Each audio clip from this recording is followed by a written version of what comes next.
when you came on, too. I watched Wait a minute. it, actually. Actually, it's all right. I think we're working now. All right. It is Monday night in East Lansing. Come on in. My name is Jim Comparoni, publisher of SpartanMag.com. A little different coat of paint on SpartanMag Live for this week. We're excited about it. Hopefully it all turns out well. We had it didn't work a minute ago. Now it's working. We're excited. We're really excited to have Corey Robinson on here. We're going to talk about Michigan State football recruiting. Big week for Michigan State football recruiting. 2 big commitments in the last several days. On Friday, Michigan State with a commitment from Javon Grigsby, safety, defensive back from Baton Rouge, Louisiana, ranked number 21 player in the state of Louisiana, committed to Michigan State on Friday. A little bit unexpected on my behalf, not so much on Corey's behalf. He'll talk a little bit about that in a moment. And then Sunday, a big 4-star commitment from Audric Estime, running back from Montvale, New Jersey, ranked the number 5 player in the state of New Jersey, the number 2 offensive player in New Jersey. So Michigan State now with the top 2 offensive recruits in the state of New Jersey for the 2021 class, having gotten a commitment from Gino Vandermark, their offensive lineman, a couple of short weeks ago. So Michigan State with the top 2 offensive players in the state of New Jersey. Big doings for Michigan State in the Garden State. Audric Estime ranked the number 214 player in the country, number 10 running back in the country. So all of a sudden you have a 4-star running back. You got a good 3-star DB from Louisiana. Those rankings are Rivals.com rankings. And the 3-star DB from Louisiana, number 21 player in the state, and Michigan State's ranking on star average has shot up to number 23 in the country. That's not total points, that's star average. And Louisiana, those rankings are Rivals.com rankings. Had a little feedback there. Apologize about that. I had to turn on my screen here to make sure that we get some feedback from our viewers, just to make sure that the microphone is working. And it is, and I think we're ready to roll with this now. And we've got Corey Robinson on the line. Going to speak with Corey Robinson to talk some recruiting. Also, we will give you a phone number a little bit later that you can call to join in after Corey is finished, and we look forward to that as SpartanMag.com, SpartanMag Live. A little bit different tonight. Let me know what you think. Want to get you guys more involved in a different way with a different dimension. We're excited about it. But let's bring in Corey Robinson. I'm hoping you'll be able to hear him. I think you will. Corey, I know you can hear me. How you doing, man? I'm doing good. Excited to help you kick off a new YouTube video to let the viewers and fans just be a little more involved with it. All right. Corey Robinson, in the last couple of weeks before Javon Grigsby made his commitment, there were indications that Michigan State might be falling off the pace a little bit, with Vanderbilt making quite a push there at the end. Myself, I thought that things were getting squelched for Michigan State a little bit, and it's been my experience over the years that when that happens to Michigan State, it's like a date that's going bad. There's no saving it. It's very hard to save it. I've seen Michigan State, when they start losing on a recruit, very rarely is Michigan State able to make a comeback and secure a commitment from a player like that. You never took your Michigan State future cast prediction off the board when it came to Javon Grigsby. You stayed the course with that. Turned out to be correct. He committed to Michigan State on Friday. I was surprised, but I have a feeling that you were not quite as surprised. Tell me about that commitment. You were not surprised. Why weren't you surprised? Well, I had mentioned on the Underground Bunker about 4 or 5 days before his commitment was going public that although I felt Vanderbilt did have the lead, that I felt that Michigan State was really going to turn up the heat on him. And for him, he was the guy that was originally going to commit to Michigan State on June 24th. And then kind of the last minute, he decided to pump the brakes on that, make sure he is 100% sure. So I kind of took that information of him being able to be swayed late, even though he may have had a commitment date set, and then the fact that I knew that Michigan State was really going to turn the heat up on him and make it harder. And then I coupled that with the fact that I knew he had a scheduled announcement time. So if I had to change it, I wouldn't have needed to change it until probably Friday afternoon. It seemed about Thursday afternoon he was pretty much a done deal to Michigan State. He had realized that they just offer him a whole lot more positives on the football field and off it, where you're talking about the marketing, your brand. That was a big selling point to him, I believe, as well as being able to see the field and being developed by some of the best defensive backs coaches that have done it in college football. So when you're talking about Mel Tucker, Harlan Barnett, and now you have Mike Tressel back there coaching safeties. So that was just too hard for him to pass up. So even though he had a good relationship with Derek Mason and Vanderbilt, and they were making a run at him late, I think Michigan State's coaches were able to kind of really make him think about it a little bit more and realize that Michigan State just has so many different better things to offer him on and off the field.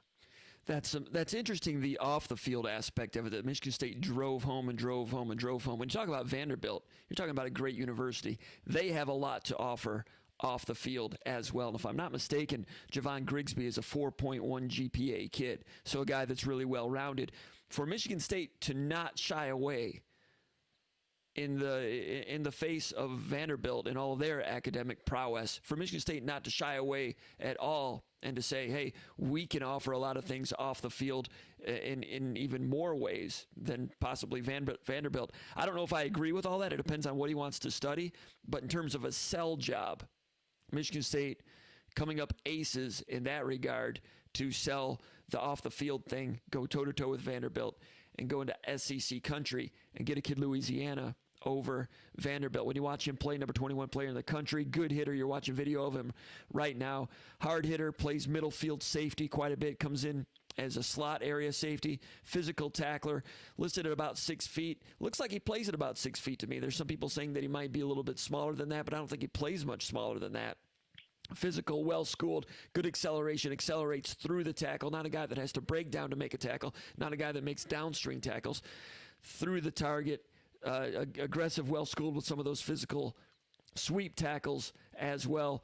Exciting situation from start to finish for Michigan State to get this guy. Do you think that Michigan State fell behind a little bit as this one came down the stretch? You mentioned Michigan State was able to rally. Were some of us accurate in... Well, you don't have to say we were inaccurate. You can if you want, but you can. Do you think that was true, that Michigan State had to rally at the end? Did Michigan State, in fact, fall behind in your estimation? Yeah, I think it was sort of becoming that thing where you lead so long and maybe, you can lead too long and it gets a little stale. But then they did a good job of taking the recruitment to a whole nother level with Mel Tucker really coming involved in it, and just the entire defensive staff. And they recruited like the SEC team, which is what they've been advertised to do when they got here. So where they really went going.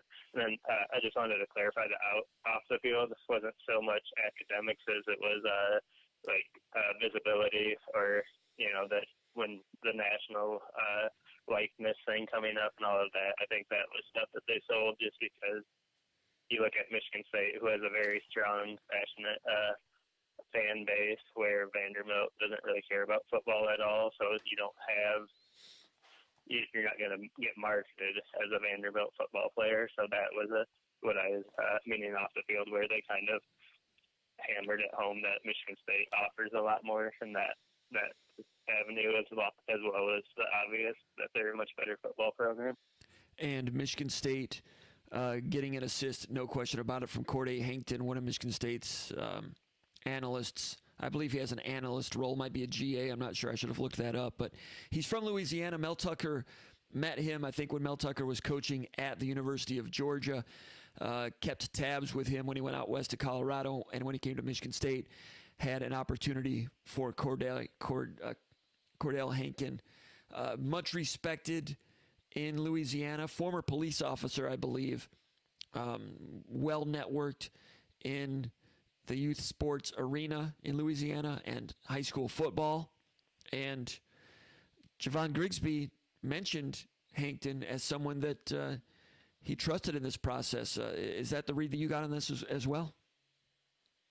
Yeah, the court at Hankton did a really good job with him, and like you mentioned, he's really highly respected down in Louisiana.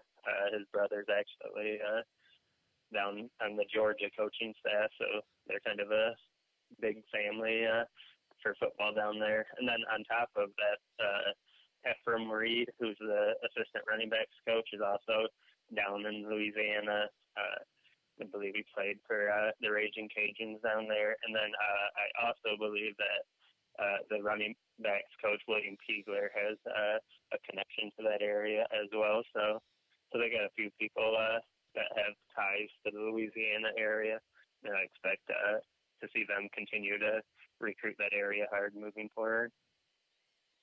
All right, really interesting information there with Javon Grigsby, Michigan State, making a comeback to get that one done. A guy that has not set foot in the state of Michigan, to my knowledge, not been on campus, Javon Grigsby. Welcome addition to the 2021 recruiting class. The way he comes up on ball carriers with good angles and tackles through the ball carrier, whether it's a receiver or a running back, type of guy that Michigan State fans are going to like. Physical player, interesting player. And Michigan State getting something going in the Southeast, something Mel Tucker wanted to have happen when he became the Michigan State coach. And here he's done it without technically getting a chance to go face-to-face with these recruits. Everything is over Zoom. You know, Tucker's not had a chance to have people on campus for official visits or even in-person unofficial visits. And like I said earlier, Michigan State right now, number 23 class in the country in the Rivals.com rankings if you go with star average. Now, what do you think that does for Michigan State in the defensive backfield picture for the rest of this class? Does that pretty much end things? I know they're in on JoJo Johnson and some others, and the kid from Venice, Florida. Well, what impact does this have on those, in your opinion? Yeah, with the defensive back recruiting, I think the two most common names are Stephen Johnson, the 6'1" cornerback from Venice, Florida, teammates with Charles Brantley. So, like with him, a lot of people, including myself, expected that he would have already been in the class, and he's still kind of hanging around there. So, as far as he's not really talking about when he's going to make a decision yet. But then Michigan State went ahead and offered a kid that I really like in the 2021 class, JoJo Johnson. He's 5'11", 170 out of Maryville, Indiana. He's currently committed to Cincinnati, but he's just one of those exceptional athletes where he stars as a defensive back, as a corner, or safety at the next level at defensive back, which is what Michigan State is recruiting him as. But he's another guy that would make an impact most likely as a kick returner, punt returner type, just because he's got that speed and quick twitch electricity. And then even if you wanted, you could easily put him as a slot guy at wide receiver, just because he's just an electric player that you just get on the field type of guy. So they've kind of stepped it up there. He's committed to Cincinnati right now, but he's definitely listening to Michigan State, and also the other team in the Big Ten, and Indiana, Purdue, is also going after him hard. And he told our Josh Helmholt about a week ago that while he's staying committed to Cincinnati, he's definitely open, and that his recruitment will come down to those three teams most likely. But he's a really good athlete that I like. You know, one other thing about Grigsby, there was a quote that was in the Rivals.com story written by Sam Spiegelman on Friday. And let me see if I can find it here. He's talking about selling points for Michigan State. And you mentioned some of those earlier as well. But he said the biggest selling point was that it wasn't too far from home, but far enough, and playing for a head coach that looks like me, unquote. Obviously, with Grigsby, it's important to play for a coach. I don't know if I want to use selling point is the right phrase, but I don't know if anyone has noticed, but Michigan State's coach is African American, and there aren't many head coaches across the country in that category. And I think it's pretty safe to say Michigan State would not have been able to go down to Louisiana and get Grigsby were it not for the doors that probably opened. And that's going to be something that it is in Michigan State's favor with a lot of recruits, and Michigan State as an institution deserves to have that in its favor for all the things that Michigan State has done over the years, and especially the football program in that category. Really interesting, not a surprise that that's the case, but I think Michigan State fans should feel really good about that and really proud about their institution, that things like that are being said about their football program. I think it's great. Corey, did you have an opinion on that? Did you have any thoughts on that? And that's not the last time we're going to see that, whether it's said or unsaid on the recruiting trail. Yeah, I also agree. I think that was the big thing. It's something that I talked about while D'Antonio was still here, actually, but it became obvious that he was getting close to the end, and I thought that there's a ton of very qualified, overqualified African-American coaches that are position coaches or coordinators, and not enough of them are getting the promotion. So I thought that was really good for Michigan State to have done that. And, he got the job just because he was qualified and he was good. Like, that's the first thing and the most important thing.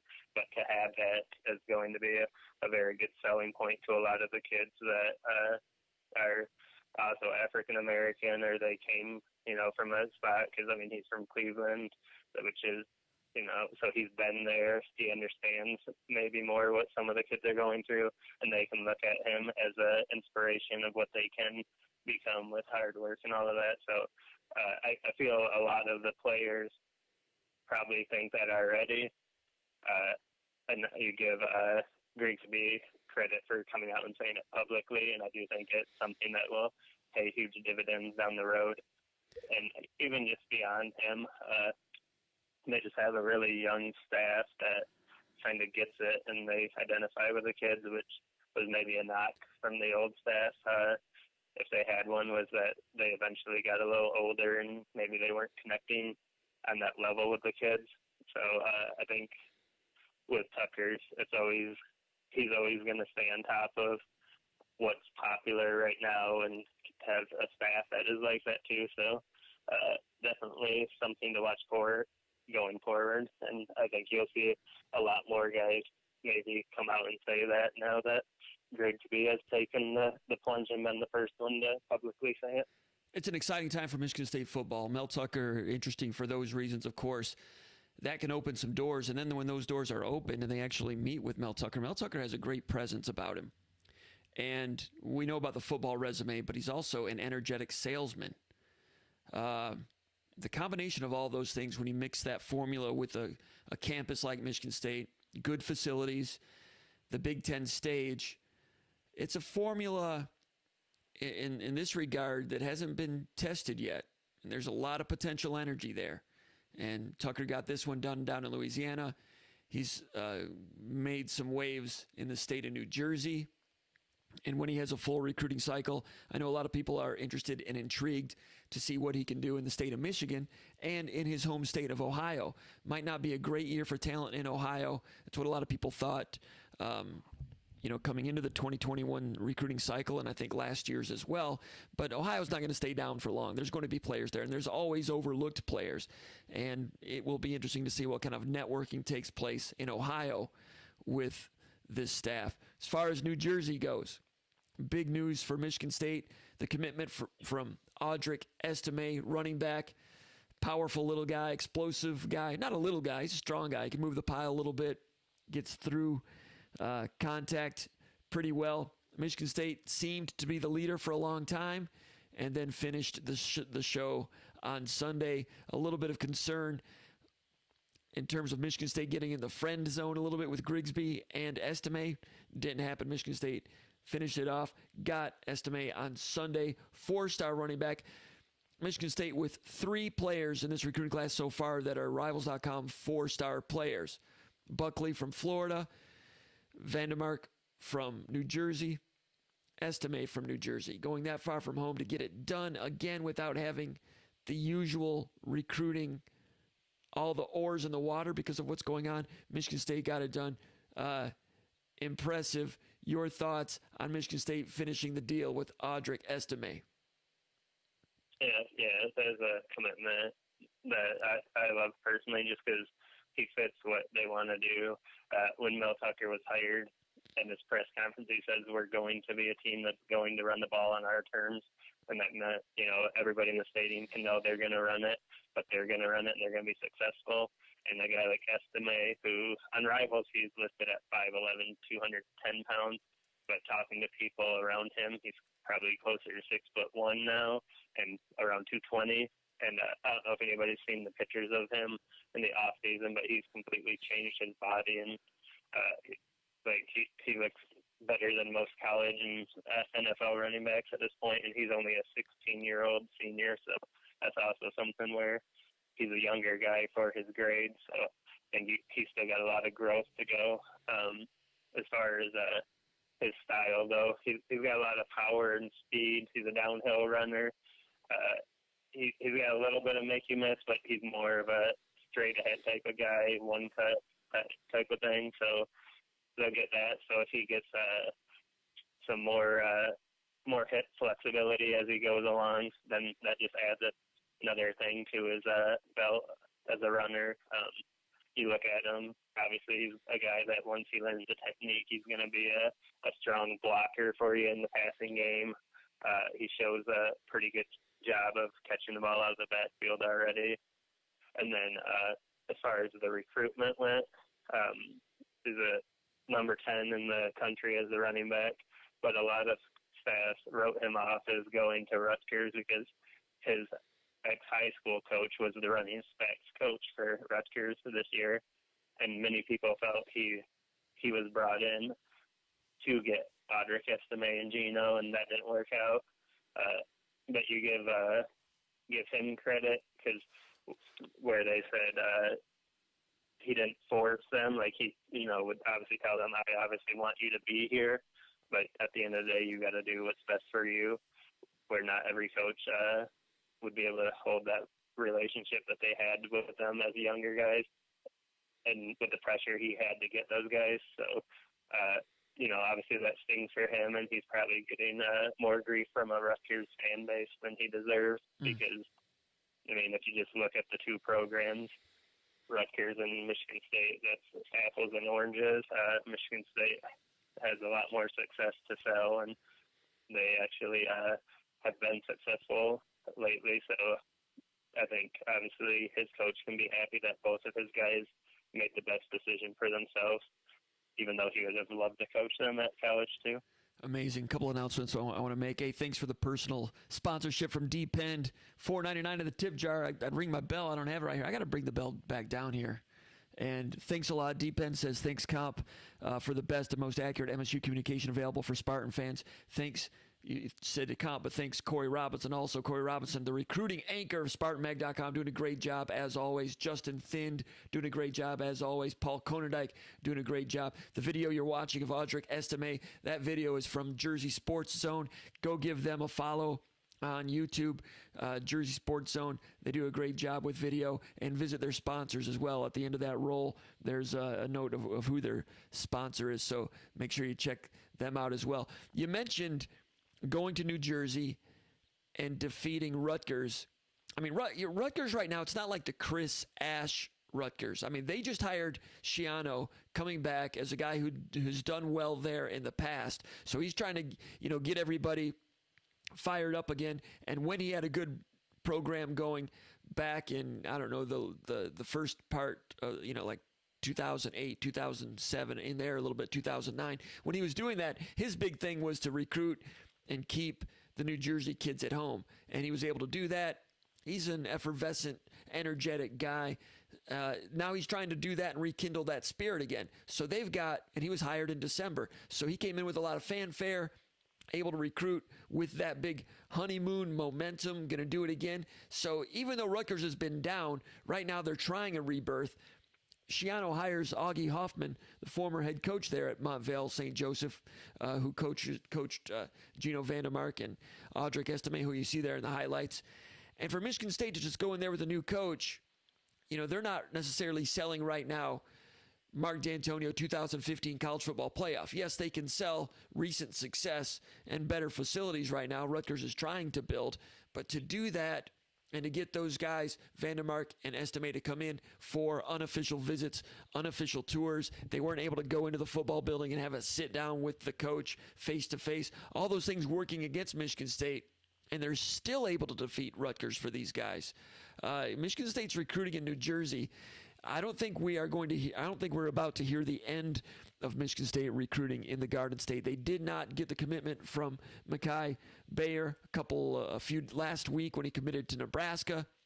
But they're not done in New Jersey. And I was talking to Matt Dorsey today, a guy that knows a lot about Michigan State recruiting. It was nice to talk to him again. And he's following recruiting, and he has some interesting insights on things. And his feeling was the way Nebraska recruited Bayer, he flew out there, and Nebraska, from his estimation, could not afford to let Mekhi Bayer visit Michigan State. In other words, Nebraska probably respected Michigan State's potential energy as a recruiter right now and recruiting power that they could not afford for Bayer to visit East Lansing, and he never did. So how they got him to go ahead and commit, credit to Nebraska to do that. I don't know if they said something along the lines of, if you leave here without committing to us, we're going to have to go in another direction. I'm not saying that happened, but Dorsey, who's a really good job at reading tea leaves, thinks that Nebraska respected Michigan State so much that they could not afford to have him visit Michigan State. To Nebraska's credit, they sewed that one up. He never visited Michigan State. But if that's true, if that's the way some Big Ten people are looking at things, they don't want guys to visit Michigan State. I could see that becoming a common viewpoint for coaches around the Big Ten and around the country in the future. Your thoughts on Michigan State hitting it in New Jersey? You mentioned that earlier, but do you see Michigan State remaining strong in New Jersey, and do you see any 2022s starting to blossom up in New Jersey for Michigan State? Yeah, I think they'll definitely continue to recruit that area hard.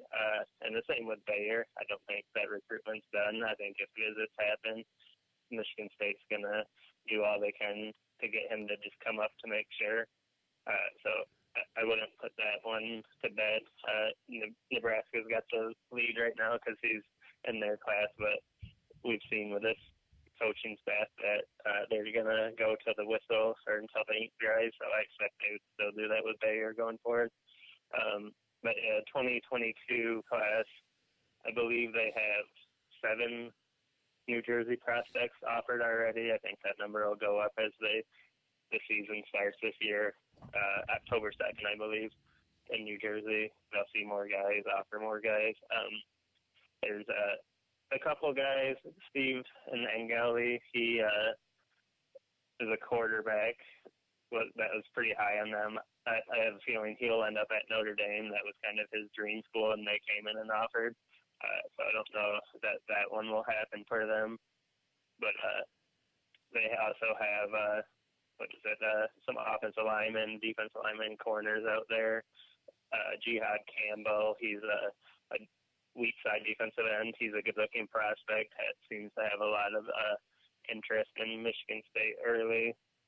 And then a teammate at the Hun, an offensive lineman of Kevin Wigington, who everybody loves his effort and what he's done, helping the coaching staff recruit. But he's got a teammate at the Hun that Michigan State's really high on. Offensive tackle, left tackle, body type. His name is I'm losing my name here. That's fine. You're a lot better than I am, and I can't. When I was a younger man, I could remember all those names. Now I have to have cheat sheets and things, and I forget them. I'm really impressed you're able to rattle those off, those 2022s. That's a great job, Corey. That's probably enough. I'm just looking forward to a day that Michigan State, in the month of January and February, can have a regular set of basketball junior day visits and these recruits coming in, 2022s, 2023s, coming in from New Jersey, Ohio, Pennsylvania, to meet Mel Tucker and his staff in person at a Michigan State basketball game, get into spring practice, visit during spring practice and see what Michigan State looks like at the beginning of the summer, come to Michigan State's camp in June, see what the campus looks like in June into July, meet Mel Tucker under those circumstances. Tucker's not been able to recruit with those things yet. He's not been able to use the full recruiting horsepower of the university. And if and when Michigan State starts winning some games, Mel Tucker expects to be a formidable opponent on the recruiting trail. And we're seeing that right now. I want to say something else from the article that you wrote, Corey, about Audric Estime on Sunday, a quote from his coach, Dan Morangi. And I tried to call Dan Morangi tonight. I played a little voicemail tag with him, wanted to get some more information from him. And he talked about Audric being a powerful downhill runner with extremely nimble feet.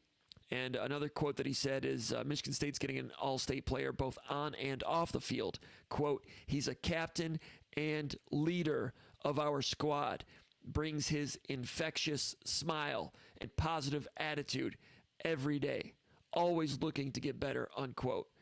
And that is what every coach wants. Infectious style, team attitude, captain, positive attitude to go along with all that athleticism.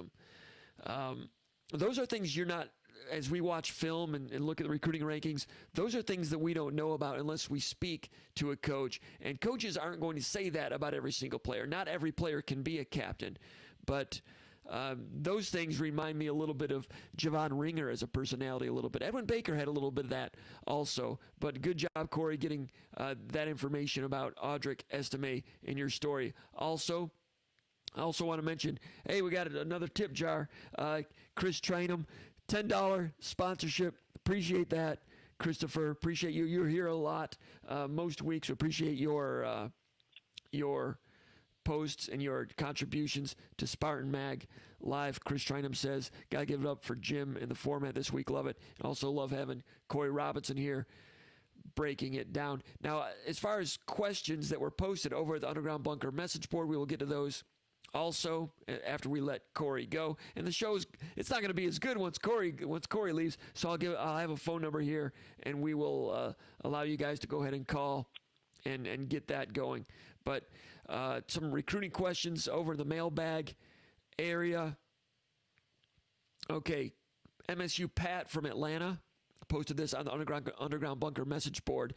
The Underground Bunker message board is the church of what's happening now with Michigan State sports over at SpartanMag.com. If you're not familiar with SpartanMag.com, check it out. Become a subscriber. Go in there and click at the top. You can try it for free for a month. SpartanMag.com, been around since the beginning of the internet, basically, and having a lot of fun with the Spartan Mag. Spartan Maggers, the subscribers. Go over there, check it out if you're not familiar with it. MSU Pat at the Underground Bunker message board at SpartanMag.com posted this question earlier today, knowing that we were going to have a show today. He says, and Corey, I want you to answer this. He says, who do you think are the top remaining targets left for the 2021 recruiting class?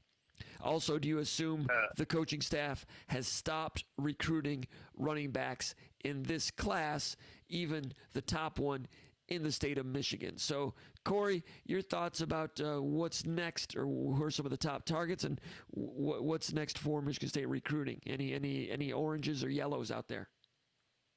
Yeah, I think I'll start with the Donovan Edwards part. I don't see that they would waste any time on that recruitment now that they got two guys locked up. So where the second running back was kind of a luxury anyways, where it was only going to be Estime or Edwards, a guy that they looked at as being too good to pass up. So Edwards, I would say, is probably out the window at this point. And if you look at Estime and Edwards, you're pretty much it's a toss-up who ends up having the better college career anyway. So you had to get one of them, and you did. So that's probably done there.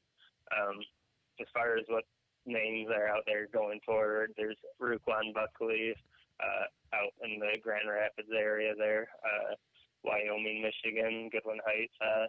So he's deciding October 14th That's going to be Nebraska and Michigan State down the stretch for that one. I kind of get the sense that right now Buckley is favoring Nebraska, but if Michigan State did what they did with Grigsby, where they really cranked the heat up, I think it's a close enough battle that if they go that route with him, that they could make it interesting before his October 14th decision. Rayshon Benny, he's still out there. I know a lot of people have him as a lock to Michigan, and that may be where he ends up, but he's definitely not a lock. He's definitely open to other teams. He's probably a December decision, so he's got a lot of time left in his recruitment, and he's a guy that allows coaches and teams to go up and down his board. He's not just a guy that's like, oh, this is my team, I'm going to keep him there and lock in. So I think he's a guy that Michigan State coaches will continue to target really hard and really turn up the heat with him. I think it was a couple weeks ago, he had posted a tweet about Michigan State and for marketing his name and getting him a social media presence and all of that, where I think his almost 40 coaches or connections to the coaching staff had retweeted his tweet and really got that going. So I think they're going to continue to push really hard in that area, and I think they definitely have a shot there. Michigan is in the lead right now, but like I said, he's got a long ways to go, and he's a guy that keeps his options open. We had mentioned earlier JoJo and Stephen Johnson, the two DBs, they're out there. Then the USC commit linebacker, Ma Naute-Ote. He's a guy that the West Coast contacts, so they say him and USC are definitely going to split. It's probably just a matter of when, not if. Michigan State, Colorado seem to be the two teams. He's a guy that if you can get him on campus, I think Michigan State has a lot better shot than people probably realize. But the big key is you've got to get him on campus because he's never been here. But if that happens, then I think that there's a real possibility with him. So for Michigan State, I don't think they necessarily mind that he stays committed to USC softly, because then that kind of keeps his name a little quieter to keep other people away from it and let them fill up. So he's a guy that Michigan State's got in Putcher's reach, and they want to keep him there and keep others away. That's a name. Bayer, as I mentioned, Mekhi Bayer, I think they're going to continue to recruit him regardless of his commitment to Nebraska. It remains to be seen, obviously, where that goes with it, but we know the staff will finish the recruitments out, win or lose. They're going to go after the guys they want, no matter who they're committed to. Another name at linebacker that they're really trying to push at is a Florida commit, Chief Borders, out of Georgia. He's a guy that they would really like. You see publicly, he posts a lot of the edits that Michigan State is giving him, and not a ton of the other schools he's dealing with, so they at least have his attention. Whether that's enough to get him off of his Florida pledge or not remains to be seen, but that's a name to keep an eye on. And then I think we'll see maybe some new tight end names coming up, and there's always a possibility at wide receiver with Keon Coleman. He's committed to Kansas, who I think everybody saw get waxed by Coastal Carolina. They've remained in contact with him this whole time through, and I think, obviously watching Kansas play isn't going to get you excited to keep that commitment. He had already posted one time that his recruitment was open and then took it down as people were freaking out or whatever with Kansas. But I think he's a kid behind the scenes that you keep an eye on how that recruitment continues to evolve. But other than that, you might see some new names here or there, but I know originally they were talking about getting to 25, but I don't know if that's still really the deal, just because that would take a lot of attrition. I believe they have 12 seniors, so that would take a lot of attrition to get to 25 at this point. So what remains to be seen, but I think they'll take at least 20 kids in the class at minimum. At least how many? 20, you think? Is that what you said? Yeah, I think that's a pretty safe low number where they could get into that range. Maybe above it a little bit, but I think that 20 is probably the low number of what they would take, which is 5 more. I think you're right. I think that there were initial ideas. Mel Tucker mentioned they were going to take 25. He mentioned that on one of his Instagram lives. I think that was the intention. But like you said, it'll take some attrition to get to that number, and it's hard to have attrition without spring practice and without preseason camp. Now you're into the middle of a semester, not really an ideal time for someone to leave a program. And sometimes you ask someone to leave a program for their own good so they have a chance to maybe pursue a starting job elsewhere. D'Antonio was always of the mindset he never wanted to run anyone off, and when players wanted to leave, a lot of times he wanted them to stay, even if they were third stringers. This day and age, it's hard to compete. If you do it that way, you don't necessarily have to be all hardcore about it and force people out. You can just say, hey, we don't see you being in the starting, in the top 44 this fall. They might even say, I don't know how they'll do it. Some programs will be like, you're welcome to stay, but you're probably not going to play. If that's the case, sometimes players look to move on. How they want to do it, one way or another, if they were planning to do some of that, unable to do it this year because no spring practice, no preseason camp. And Corey, we've had you for a long time. Really appreciate it. I want to get the number out there for other people to call once Corey gets off the line. People can call in and we'll give it a shot. And if people call in, there's an automated voice that'll tell you to say your name, and then we that's the only screening we have. So it could get interesting. When the automated screener asks who you are, say your name and what town you're from. We'll put you through. We'll talk a little Michigan State sports here for, another 30 minutes or so. Corey, great job, man. Really appreciate all that you're doing for SpartanMag.com, SpartanMag subscribers and Spartan fans around the country. It's been a lot of fun to watch your work, and we look forward to more work from you as the recruiting circuit, the recruiting cycle hits another stride for Michigan State. And like you said, maybe when you said earlier, or other times when I've talked to you, that Michigan State might take the foot off the gas pedal a little bit because they're running out of scholarship slots now. Those guys, Estime, Vandermark, Grigsby, those were Plan A guys Michigan State was really going after. Now we'll have to wait and see if there's a football season, if Michigan State has an increase in drawing power one way or another, if they're able to get visitors one way or another.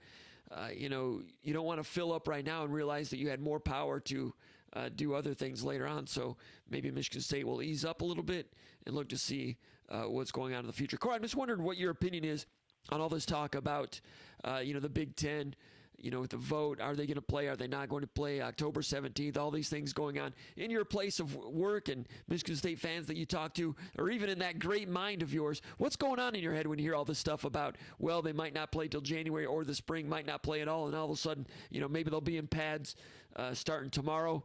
Where are you at on all of this, and what are you expecting? I think there's definitely a real possibility for, I don't know if it'll be mid-October, November area. Like, to me, I think that makes most sense if you're going to do it, just because I think by going to spring, you're really kind of messing with the year after. And I don't know if that's beneficial for guys, especially when it comes to the draft and everything else.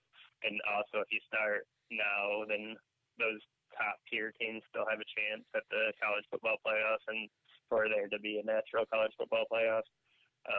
I think obviously there's always a risk, and I don't know that the risk is going to be any lower in January than it is now, because then you start getting into flu season, and that's just going to create a lot more havoc. So, for me, if they can get the quick testing thing done, which is a must, I think, and I think all of the Big Ten people feel that's a must. Mm-hmm. So that's got to be done, and then there's got to be equal footing for all of the programs. You can't have one team being able to have their whole team together and this and that, and then another state or county and like the Ingham County, you can't have them in a small circle of guys. You know, the whole team's got to work together. The whole coaching staff has to.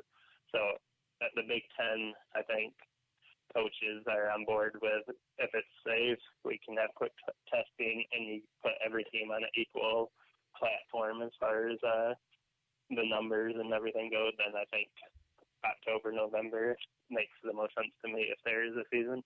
What are the current rules in Ingham County? I'm in Ingham County right now. I'm 3.3 miles from Spartan Stadium. I don't even know the rules. That doesn't apply to me a whole lot because I don't go in public very much anymore. The baseball season ended, although we're going to be starting another one tomorrow. But what are the rules right now in Ingham County? Yeah, I'm kind of fuzzy. They changed a lot. I thought I remember it was 25 in East Lansing on campus for students, but obviously, you know, if they're going to play, they're going to have to give them kind of that waiver type of thing, because having 25 guys isn't going to cut it.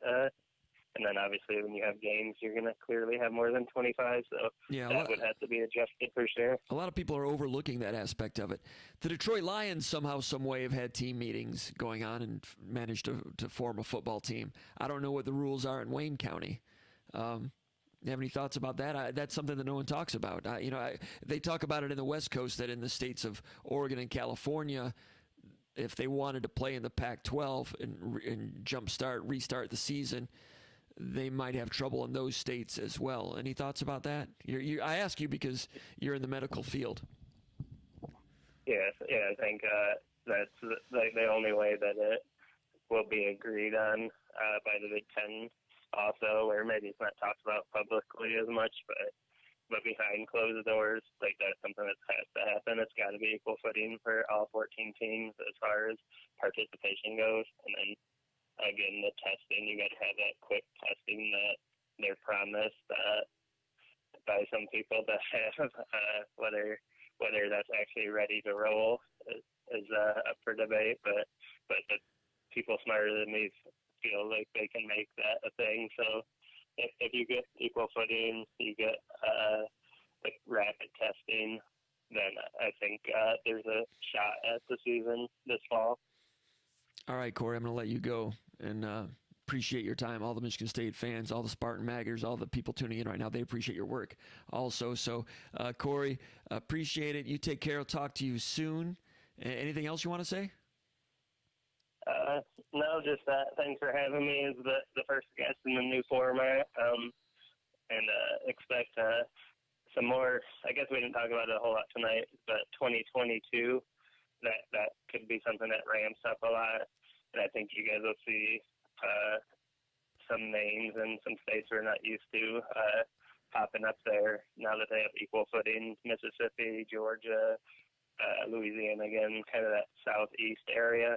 I expect to see Mel Tucker and the staff do a lot of damage in 22, where they're not coming in behind late on a lot of those guys. So I guess I'll close on that, is that I think you'll see some new stuff in 22 that we haven't really seen here before.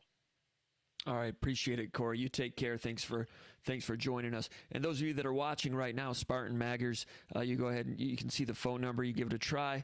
You can maybe be the first person to call as we try this, and we'll see how the system works out for us. Give us a call, 616-439-1158, 616-439-1158. Give us a call, chime in, or feel free to go ahead and enter your comments or questions in the chat area. Jacob Terry ringing the bell. I don't have the bell. I forgot the bell. We need more cowbell. Here's what we need. Jacob Terry with a personal sponsorship. Appreciate your sponsorship, Jacob. He says, great work, Comp. Like the new format tonight. Thanks. I'm glad that things are working well so far. I'm going to shift gears a little bit. Go ahead and ask some questions in the chat area. Go ahead and call if you want to. Maybe we won't get any calls. That's okay. Also, we've got a few questions to go over. There was a question in the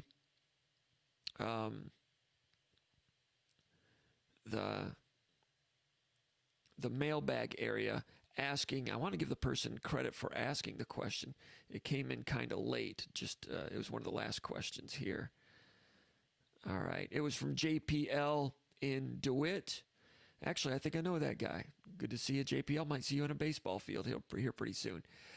He asks about the news with Alan Haller being one of the 3 finalists for the athletic director job at Central Michigan University. That news broke this evening, and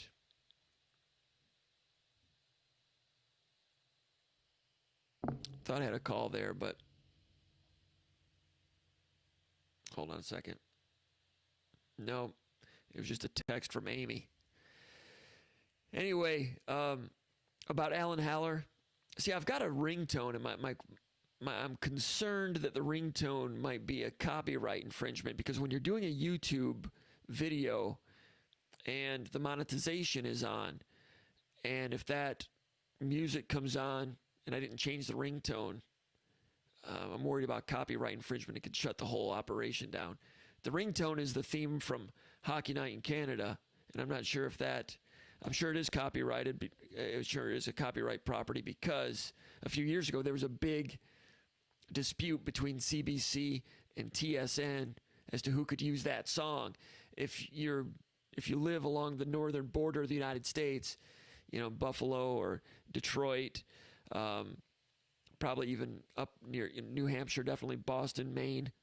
Not sure about Boston, but if you live up there, you probably had access to the CBC and Canadian broadcasting over the years, especially back in the old days of rabbit ear television. If you were close enough to the border, you could get that. In my case, I got it out of Channel 9 in Windsor. Those of you that grew up in the Detroit area know what I'm talking about. The theme song of Hockey Night in Canada is iconic. It is to Canadian hockey fans what the theme is at the same thing that Monday Night Football is to American football fans. Getting a call here from Austin, Texas, and I'm going to go ahead and answer it, because I hope it's not like a political advertisement. This is Jim Comparoni. Who is this? Nope, they hung up. I missed it. It's supposed to, when I tried it before, the call, it probably went through. You probably already went through the automated screener. Then it came through, and I didn't answer it. So you in Austin, it's probably either Old Tuck or Gary. Might even be Nils. I don't know. Old Tuck, you just tried. Try again, Old Tuck. We'll let you come aboard.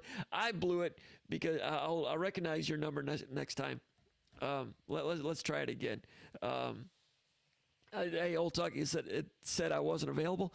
Yeah, that's because I saw it, but I didn't answer it. This time I'll see it. This time I'll answer it.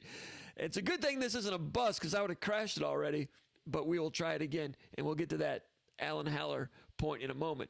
But, all right, there he is. Now here he is. Let's see if we can bring him on. This is Jim Comparoni. Call from Old Tuck.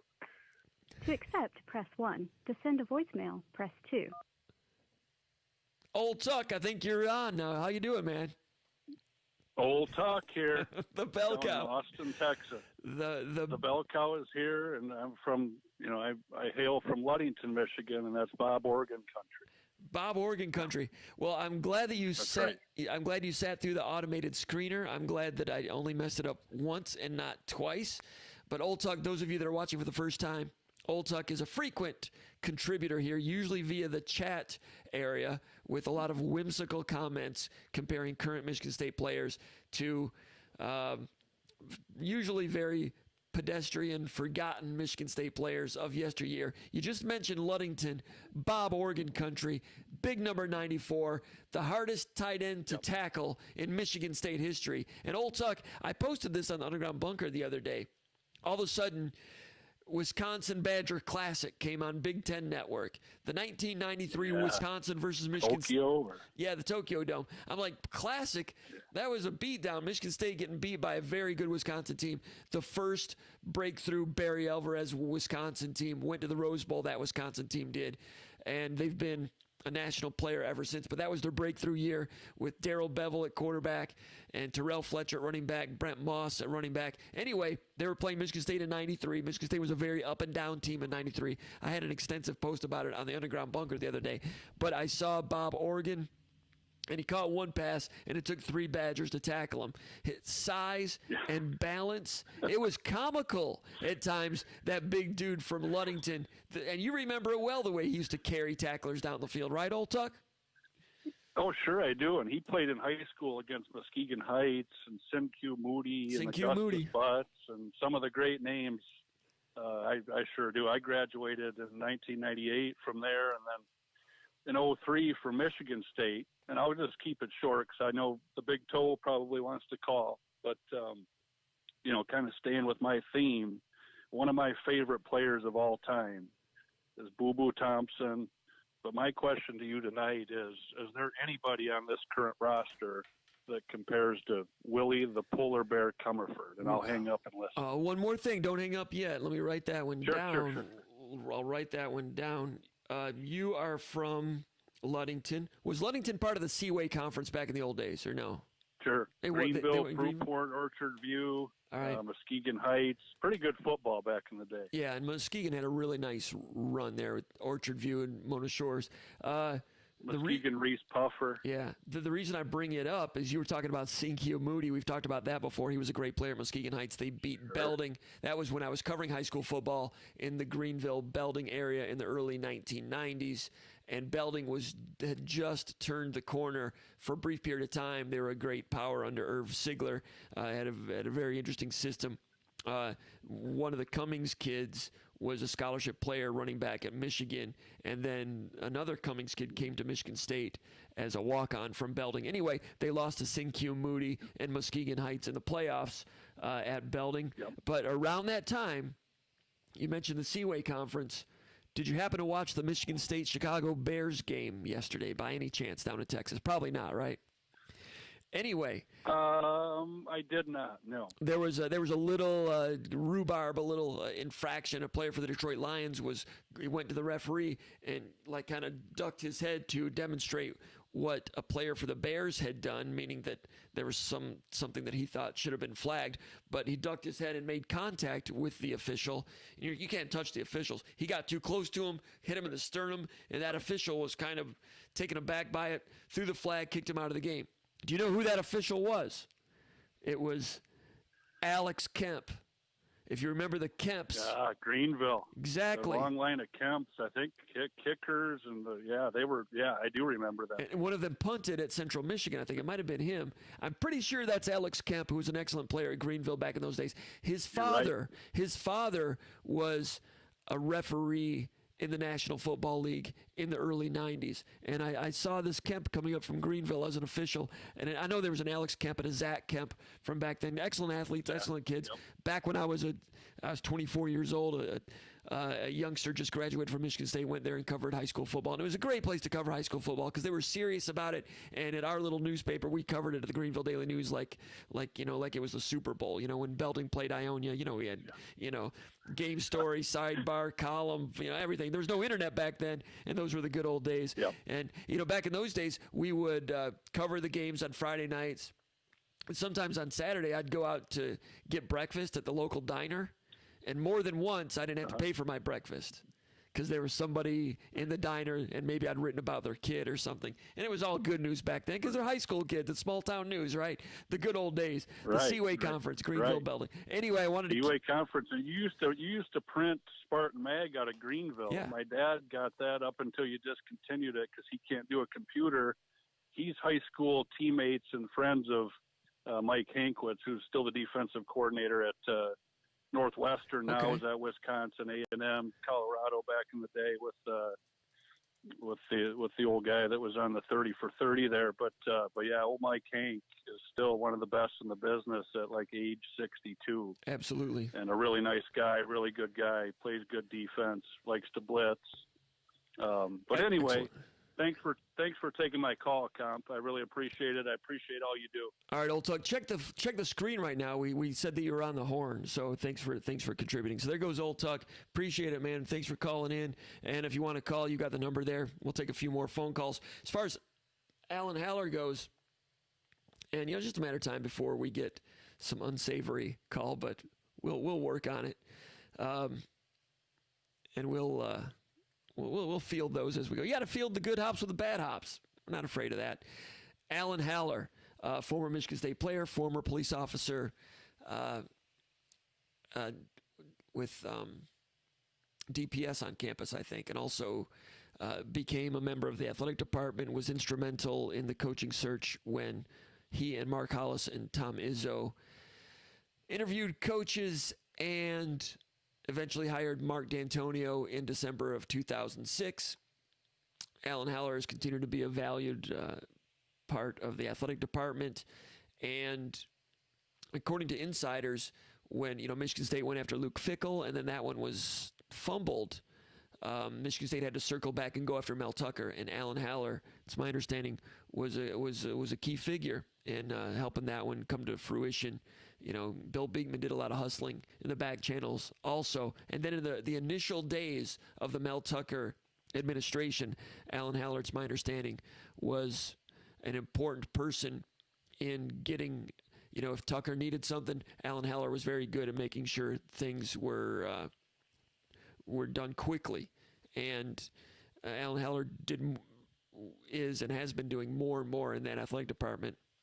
And Beekman has a chance to do some great things as well. I think there's some interesting decisions in other areas that are pending. But in the meantime, Central Michigan, I think they pretty much announced there's 3 finalists for the new athletic director job. And being an athletic director at the MAC level right now, the former athletic director, Michael Alford, left Mount Pleasant in August to become CEO of the Seminole Booster Club at Florida State.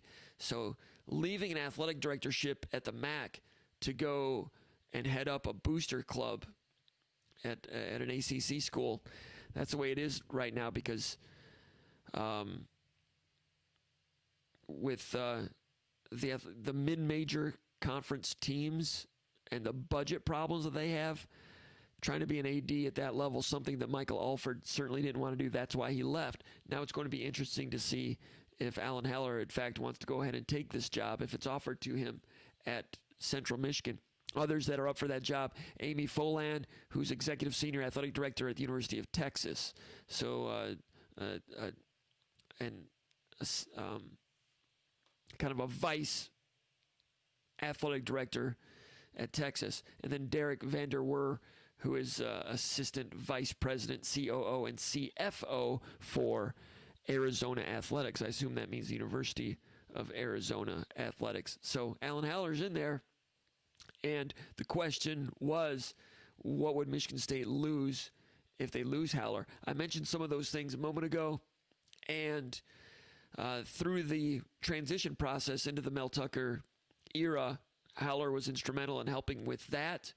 And he's gained more and more allies and support around campus. And if he leaves, there'd be a hole there.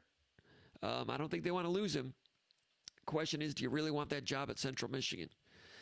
Central Michigan, like all mid-majors, with budget concerns, Mid-America Conference not playing football this year. A lot of people wondering if mid-major programs such as the MAC should maybe move to spring football. Might be able to earn more TV money doing it that way. But then you watch and see what happened with the Sun Belt Conference this past weekend, really taking it to the Big 12 in head-to-head matchups this past weekend. The Sun Belt showing that a mid-major conference can make a lot of noise. Yeah, you can make a lot of noise at the beginning of a season, but once your conference season starts, you kind of become an afterthought. The MAC did some interesting things with the MACtion concept, moving games to Tuesdays and Wednesdays in November. They do that late in the season because you can't do it in the middle of the season. Once you go to Tuesdays in the MAC, you can't go back. You can't go, okay, we're playing Tuesdays this week and then back to Saturdays the next week. No. Once you go Tuesdays, you kind of have to stay Tuesdays the rest of the year unless you have a bye week that gives you time to get back on a Saturday schedule. I don't know. In terms of pure money, I kind of think that MAC teams might be able to play a 3-game schedule in the fall and then shut it down and then come back and play spring football with big TV ratings in March and April. Maybe not. Those are things that eggheads like myself talked about back in June and May and even into July when we didn't know what was next for intercollegiate athletics from a financial standpoint.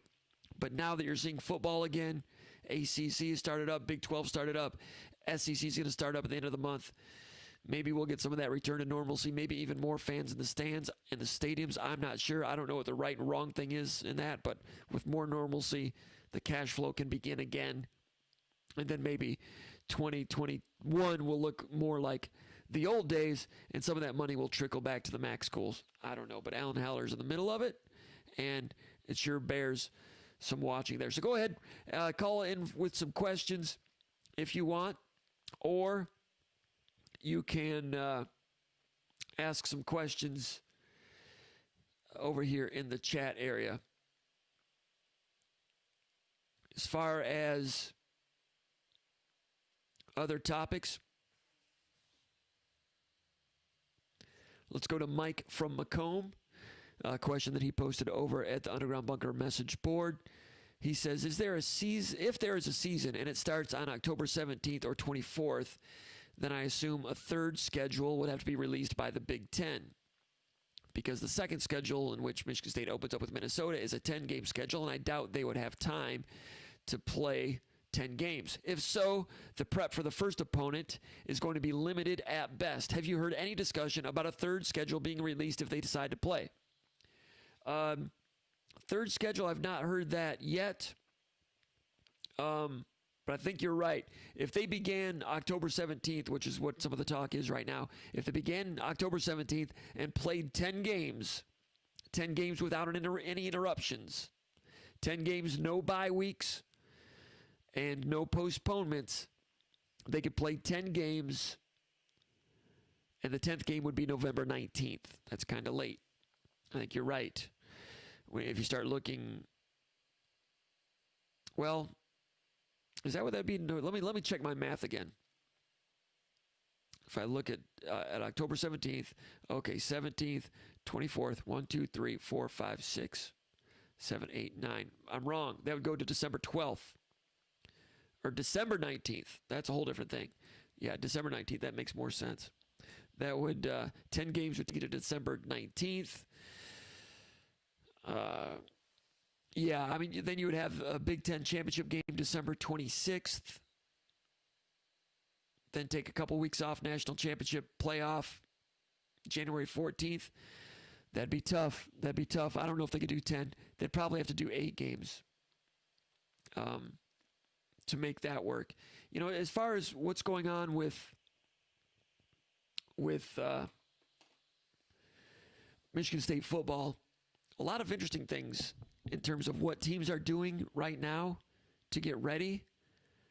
I heard from good sources that there were talks with players and parents at Michigan State late last week about the 6.5 conditioning program hitting a different phase in the coming days. I didn't hear specifically from coaches about it. I'm assuming that they were going to start gearing things toward the possibility of getting back on the field for October 17th, just in case that happened. I think they were starting to change gears in mid-flight away from the 6.5-week January, February style winter conditioning program that they've been under since the day after the postponement was originally announced. So I heard that late in the week, and now hearing indications that they were setting the stage to get into some 7-on-7 football stuff, maybe even as early as today being Monday. I'll have to keep my ear to the ground a little bit more to see if that has gone into practice. The Big Ten allowing 12 hours of football meetings or practice per week. There's ways you can extend that with certain loopholes where the coaches leave and optional workouts begin. Now they're optional because no coaches are in the room. But the Big Ten was allowing the use of helmet and allowing a football. And they weren't saying shells. They were saying spider pads, I think they were saying. And I don't think that's quite shells. But anyway, Michigan State I've heard that they were going to start transitioning toward doing some 7-on-7.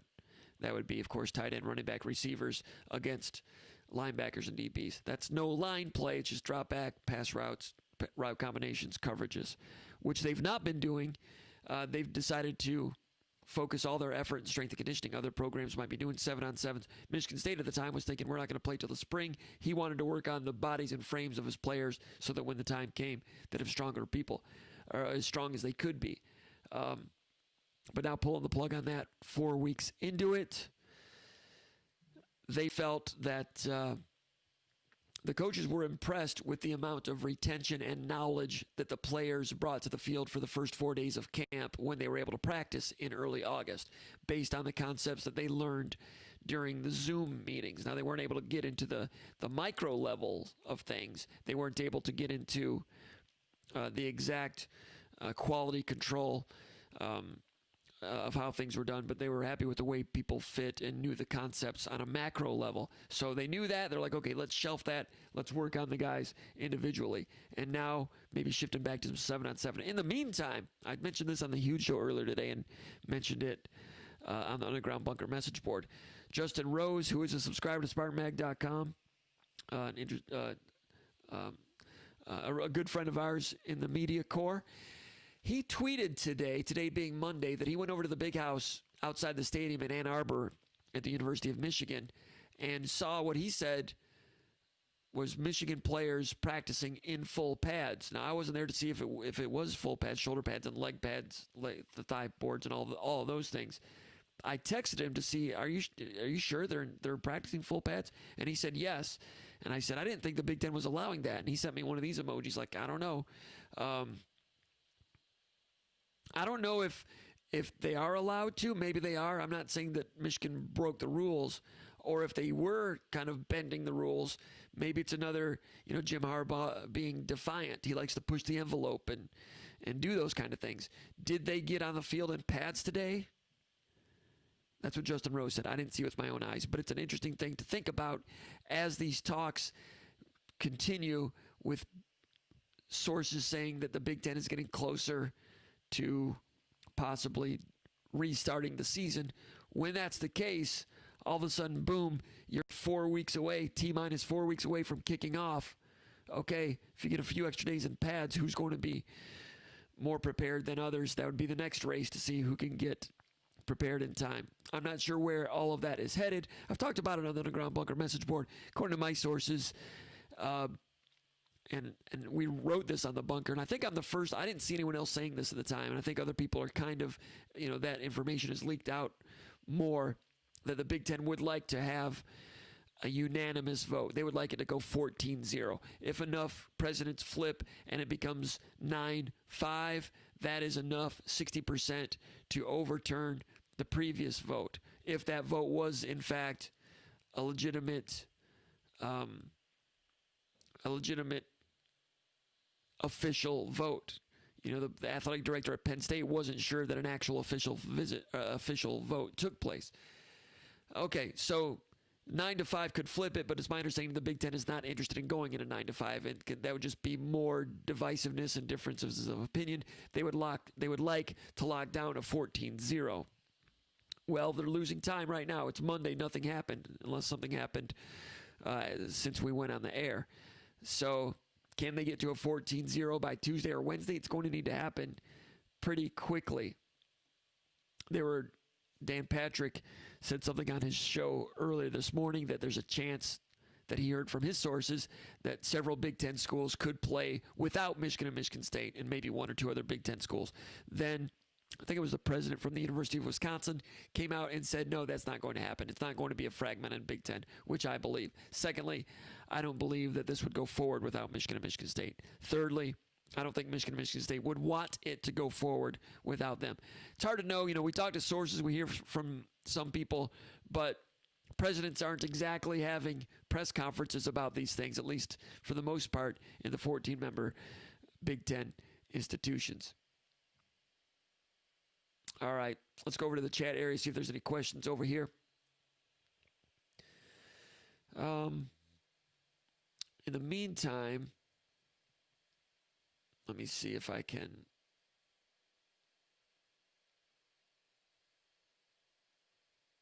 Nobody's on the horn, so I've got to update that. We've got the slide going to those Mel Tucker photos. We're just going to keep going with those. I could take them down, but let's just go ahead and leave those up. Actually,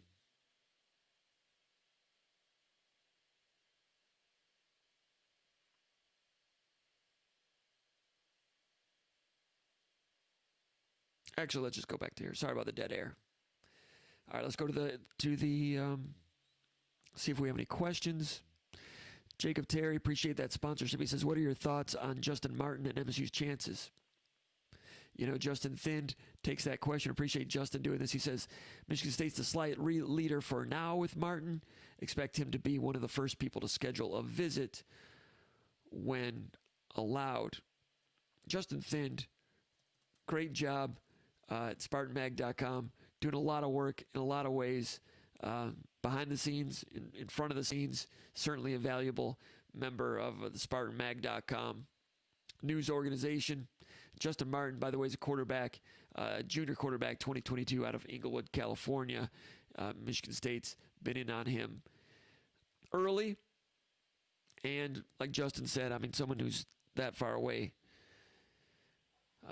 and still just a junior, the visits are going to be a factor with him. Same thing with the other Californian that Michigan State's looking at for this recruiting class in the linebacker position. Now Teote. Corey Robinson was talking about him earlier, ranked number 138 player in the country, commitment to USC at this point, but a lot of indications that that's going to open back up soon. And when visits open back up, Michigan State's going to be right in the middle of it. And the recruiting process continues. We're into September, mid-September now, and this group of seniors, high school seniors, they've not taken official visits. You know, because of the pandemic situation, young people across the country have had an arrested development in terms of where they are. First graders, a lot of you I've heard from people that have first and second graders that had to figure out homeschooling on the fly a little bit. You know, my niece is a junior and a senior in high school now, and I'm concerned about her because her junior year ended in March, and now, you know, they're not back in school at our school district. I mean, the number of months that go by there, you know, losing your junior year. My other niece is a senior, Michigan State student. You know, her senior year in high school, basically the last third of it cut off in terms of what they were able to do, and now unable to live in the dorms. We know about that with people in everyday life. Same thing with recruits, unable to go on official visits to make this important decision, and that just keeps getting tabled and tabled. And Michigan State doing a pretty solid job right now after getting those last two commitments. Blongjohn says 9 games and a championship. Okay, Blongjohn is well connected on these things.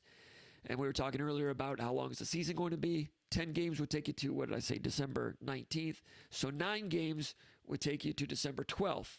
And then a championship game on December 19th. New schedule is something they may or may not be working on, he said. Take Blongjohn at face value on that one. He knows what he's talking about. Let me get through a couple more questions here. Give us a call if you want to. Don't be afraid. Come on in. Mall286 says he's changing gears a little bit over at the Underground Bunker message board. He says, kudos to your team for all you do. Thanks, Mall286. He says, have you been watching our Gary Harris in the NBA playoffs? Did you think he would be thriving like this in his role with Denver? I always knew he was excellent on defense, but the man is elite on that end. This guy has been incredible in this Denver Nuggets run. He is, and he's helped Denver take it to Game 7. I'm surprised by that. Game 7 Nuggets and the Clippers. I thought Clippers, when I think it was 3-1, I thought that was going to be over, and I was looking forward to the Clippers versus Lakers. Thought that'd be interesting, but Gary Harris missed a lot of time with a hip injury, has come back slowly. When he first came back, had a couple of cold shooting nights at the end of the previous series against Dallas, I think it was. I don't know who that was against, but Gary Harris, one day they left him open, and he was like 1 of 7 in the second half. But the defense, he's always been a good defensive player. But in that league, if you have a chance to be great at something, and they need you to be a great defender, and you can put all your energy into that, you can be an important part on on a great team. Look at Draymond Green. Draymond Green had the ability and the smarts to be a great defender in college, but really was not a great defender in college, man-to-man. He was very good in terms of communicating to people as a glue defender, but they needed him to do so much on offense that he conserved on defense a little bit in college. Went to the NBA, had a different role, became, I think, NBA Defensive Player of the Year. Put all his energy into defense. Smart guy, Draymond Green. Gary Harris, similar energy into defense. He's a guy that moves the ball, gets the ball to Murray. Murray's the guy that gets the shots, and also the big dude from Serbia or wherever he is with a big rainbow jumper. And Gary is like a glue player. Defense on one end, and then moves the ball on the other end. Sometimes he's open. The hip situation, I don't know if that curtailed his ability to work on his offense. Maybe next year you'll see more offense creep in with him. But yeah, I've been watching it. Good for Gary Harris getting that going. The last question was from Mile High out of Golden, Colorado. He was asking about the status of linebacker recruiting. Corey Robinson already touched on that, linebacker recruiting. A little while ago. So we're going to go ahead and shut it down. Appreciate everybody that's watching. We've been going for about an hour and a half. That's usually what we do. Next time, if we open up the phone lines, don't be shy. Kelly Spartan, you said you were going to call. You didn't do it. If you have some questions, go ahead and call, and I'll try my best to answer them. If an actual football season is going on and we're at practice and we're watching and we're at press conferences, we're interviewing players, and we're going through game film from last Saturday's game, then we'll have a lot more to talk about. Right now, a lot of it's recruiting, and some of the questions can come out of left field, right field, and it's hard to field all of them, especially when you guys start asking about juniors. I'm trying to get my head around the senior recruiting picture. Now, all of a sudden, there's another 200 juniors out there, and I got to watch some film and start getting a handle on those guys. But I'll do it because I'll try to do it. Can't promise I'll be any good at it anytime soon, but we'll be on it. And hopefully we'll have some good news for Michigan State and Big Ten football fans. Hopefully we'll have some real football in the future, if that's the right direction to go. I'm not saying it's right or wrong. I don't know, but a lot of people are playing football right now. And so far, I don't know. So far it seems to be going okay. And if the rest of the country's going to be playing, I don't know. A lot of you may agree, may disagree. I'm not sure. But if they're playing, we'll be covering it. We'll be talking about it here at SpartanMag Live and over at SpartanMag.com. I don't know why that sounds like the audio only came through your left earphone if you're listening with earbuds. I record podcasts on this through this mixer, and that's not been a problem in the past. I don't know if it was because we brought in the guest line, but we don't want that to be the case in the future. We'll try to stamp that out. Anyway, thanks for watching. Go over to SpartanMag.com. Become a member if you're not already. Give us a thumbs up. Sorry I didn't mention that. Subscribe to this channel if you haven't already. Thanks, and we'll see you next time. Spartan Mag Live.